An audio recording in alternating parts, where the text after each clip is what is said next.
Have you ever ghosted a friend? If so, why? Yeah, as we got older he started to become violent when he drank. The breaking point was when we got pulled over a few blocks from his house and the cop kept trying to tell him to just walk the rest of the way and he kept screaming at the cop, "No. You give me a fucking DUI asterisk." I finally asked the cop for permission to just walk my ass home and never responded to him again. Just a matter of time before it was turned on me. Asterisk, he got his DUI. Congratulations to him for his DUI, tears of joy. That's some serious self-sabotaging from his part. Nah bro, that's straight commitment S. Worked with a lot of drug alcohol users over the years.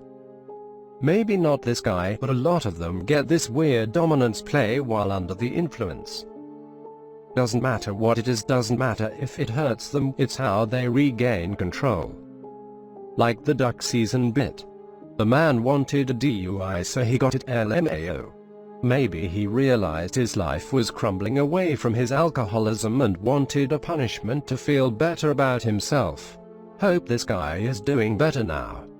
Yeah, saw him years later, he got his shit together. Think his dad dying was the cathartic release he needed. Yay Father's Day. Might be a case of I can't change, don't know how, and subconsciously was hoping for help. What is a DUI? It means driving under the influence. Usually alcohol, but any drugs. Did you let him get behind the wheel when he was drunk? You made the right choice by going away, but you left your friend in trouble. Cops normally won't let you walk if you are fucked up, so this guy could have blown a .06 or right around it, which is why the cop was going to let him go. Most people can get to a .06 off of 2 beers. We were 19 and hammered 1994. The cop was at the end of his shift and didn't want to do the paperwork hassle. It's the magical break you might catch once in life, and he threw it away with both he and the cop saying, "Dude, you're fucking up so bad right now." I mean, the cop gave him every chance to just walk home. He was probably depressed about something. I guess we all have that one violent drunk friend. Ours is like the nicest guy in the world until he gets some liquor in him. Last I heard, he beat his GF and then got beat himself by their dad. What's weird is you wouldn't expect this type of behavior from him when he's sober. You know how sometimes when you're in a group of 3 and the path gets narrow, so you end up walking by yourself and the other 2 walk side by side. It was that, but across the entire friendship. Eventually I got sick of being considered the second-class friend of the group and ghosted both of them.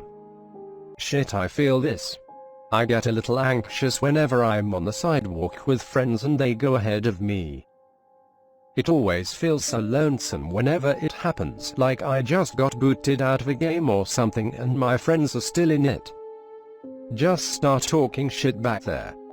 Yay, normally when I'm behind my friends I like to say shit shit shit. Jesus dude, you kiss my mother with that mouth. That's actually a funny idea between mates. Ooh, why don't you hold hands? Hey. You two look like you'd make a lovely couple. Do what I do and walk in front of them, doesn't feel lonely. Always pace ahead so it looks like you are the group leader with 2 fanboys winking face. Same here. They did this thing once where we went around and said one thing we hated about each other. I thought it was weird, but they really wanted to play. I said one of them was bossy and the other was sometimes rude. Nothing crazy. But when it was about each other, they would tell the other that they were perfect and there was nothing wrong about them. When it came to me, they got excited and said they had a whole list of reasons and told me every single flaw about myself. I was in middle school then and it really fucked up my self-esteem. I ghosted them a year after since I was insecure and didn't have any friends.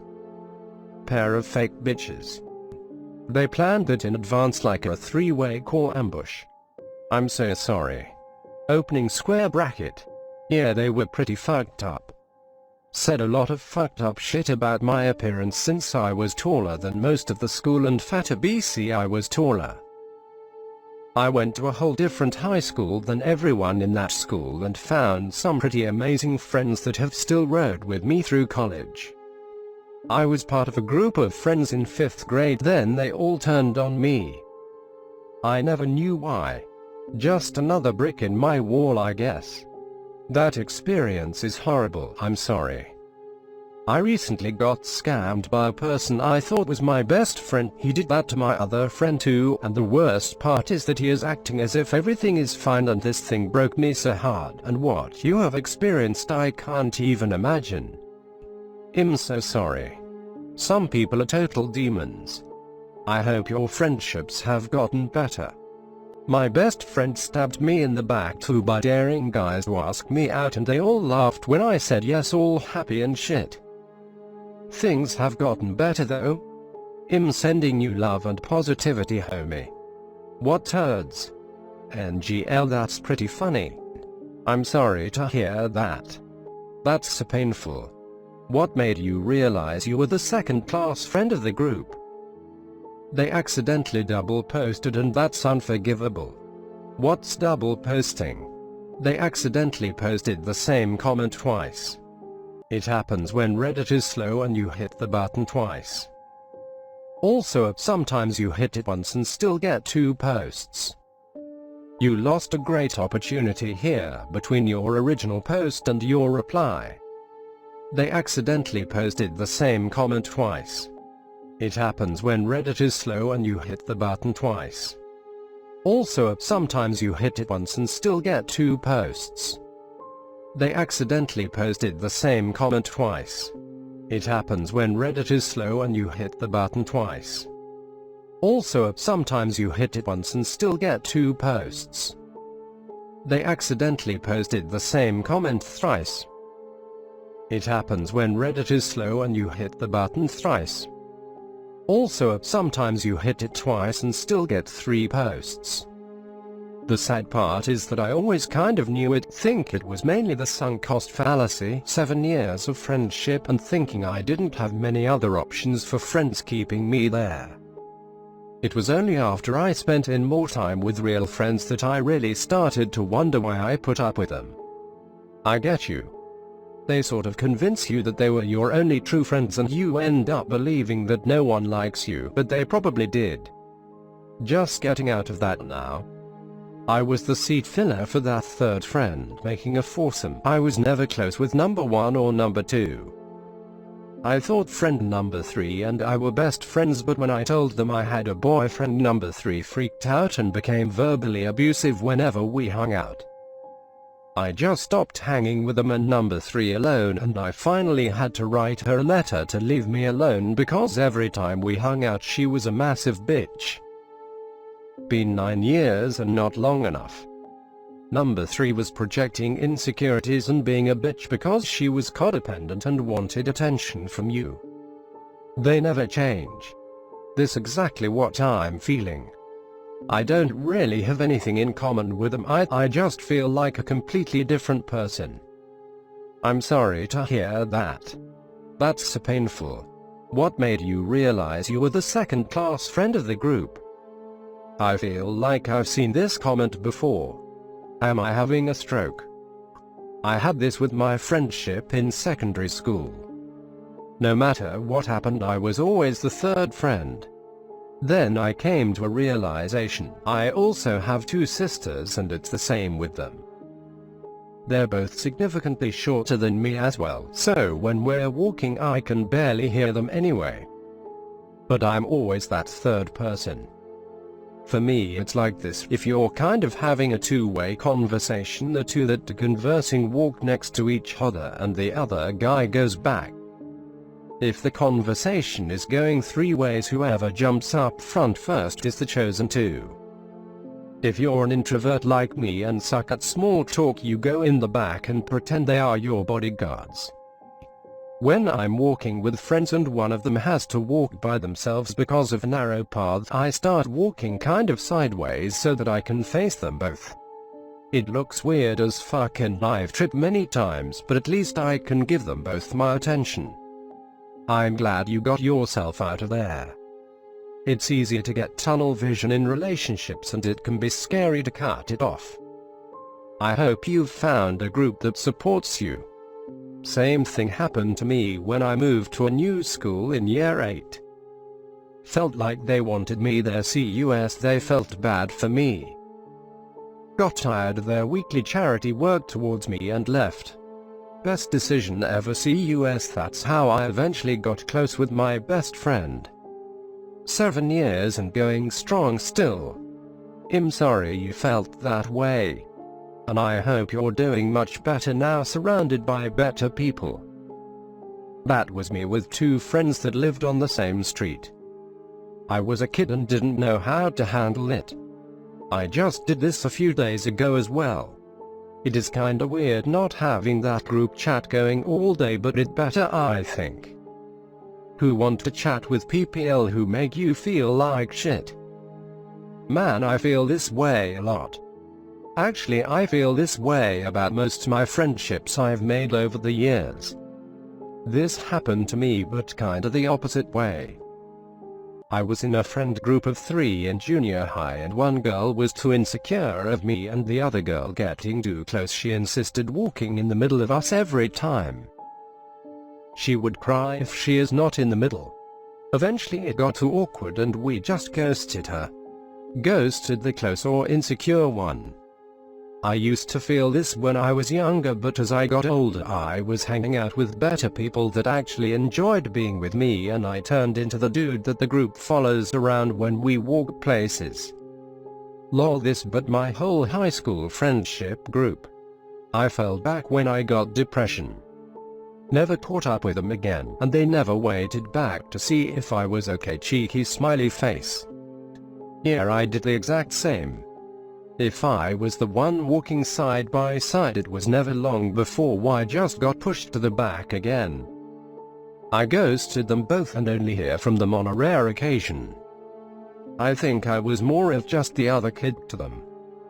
Other we have plans but you can join if you liked situation. Been there, not cool. One dead giveaway that tells you to be that +1 friend is when they never ask you to hang out and it's always you initiating it. Let me guess. They tried contacting you 2 or 3 times and then it stopped. I'll tell you a story from the other side of the coin. We used to hang out as 4 but we're 3 now, me and my 2 closest friends. We unilaterally decided to ghost the 4th guy, we'll call him John, about 3 years ago. For some context, John was a sexually frustrated guy in his early 20s. He wasn't particularly good looking, nor did he really have charm, charisma, or a sense of humor. Despite this, he was really persistent in his endeavor to lose his virginity. He was also usually the quiet guy and he seldom shared us anything about him. Although to be fair, every one of us in the clique were to a certain extent pretty unfuckable back then. My relationship with John changed for the worse after I went through a glow-up. Long story short, I broke away from my anxious, low-confidence self after years and I finally started taking care of my presentation. I actually started dating, I experimented with sex, I had more female friends. In the meantime, John hadn't made any strides and the frustration was building up for more than a year at that point. The moment I noticed something was seriously aloof was a particular night at a hookah bar. John joined us later during the night and he met one of my female friends for the first time. It took me a while before I started noticing it, but he was more reclusive than usual, and what's more is that I noticed from my peripheral vision that he was actually staring at me. I had no idea what to think or what to do. I pretended that I didn't take notice. What really cemented this in was when we lined up to pay at the end. I stepped aside after having paid and made eye contact with John. He was standing further back in the room. I saw pure contempt. He didn't blink nor look away, he just kept staring at me. I had to look away and I didn't say anything to the rest of my friends. Believe it or not, this wasn't even the last time I hung out with him. What broke the camel's back was during a 3 days road trip, he really took off his mask and treated us with a constant lack of respect. Only after the trip did I open up about the staring to my 2 closest friends, and what do you know, one of them confirms that he's noticed him doing it multiple times. We both came to the conclusion that it was a petty case of jealousy turned into hate from my recent success with finding romantic partners. We haven't spoken to him again ever since the road trip incident. Sadly, this isn't really anyone's fault. It's normal for people to have more chemistry with 1 or 2 people in their friends group, aka at their best friends. This isn't a problem when everyone in the group has a best friend. Even a trio of friends can work if at least one is best friends with both the others. But yeah, if someone is left out, they'll feel like an extra wheel. Oof, I feel the first paragraph too much. I feel like this sometimes with my friends, mainly because I didn't really know a lot of what they were talking about, like different animes and mental problems I don't understand, but they genuinely care about me. They don't use me and invite me to hang out with the group, not during Corona time. Find some friends you can relate to and genuinely care and want to support you. Sometimes I feel like I don't appreciate mine enough. Yeah, it's always like that. People tend to group 2 together. I have always found that if we are a group of 3 friends, someone will always feel left out. You know what's worse about this? When you do that and they don't even care. Same, but the 2 friends started fucking each other. Yes. Where I'm from we call that life. Truth is, we will eventually become estranged from most of the friends we make in life. Don't take it personally. It was just your time. Somehow one or the other of the 2 did something that cemented their friendship a bit longer while you weren't around. The issue for you was that you wanted it always to be the 3 of us, when really you should have focused on strengthening the 2 of us with each of them. And if either or both felt that they want to keep it light, then you have to be cool with that. Ghosting them was tantamount to throwing a tantrum and probably convinced them to make a conscious decision, forget you altogether. Had a friend who stayed at my house all the time, loved her to death. Then I went away for a weekend and she got to stay in my house in exchange for dog sitting. Got back, dog was stuck on the balcony and money was taken from a spot only she knew about. She swore she didn't take the money and the dog was only there for 30 minutes. Could not forgive her for that and ended up ghosting her. She could have killed your dog. FCK that, throw that whole friendship away. I've been scrolling through these stories out of curiosity and you've been so polite in all your responses, respecting people's decisions and asking polite questions. Then I get to this one that involves endangering a dog and you just say fuck that. I love it, perfect response, and I couldn't agree more. Fuck that person entirely. Oh, I did. I could have forgiven her for the money, but not for the dog. It's years back now, don't miss her. Do miss the dog who is gone now but lived a long and happy life. I think the dog survived. Got any pics? Of the dog, not of the cunt.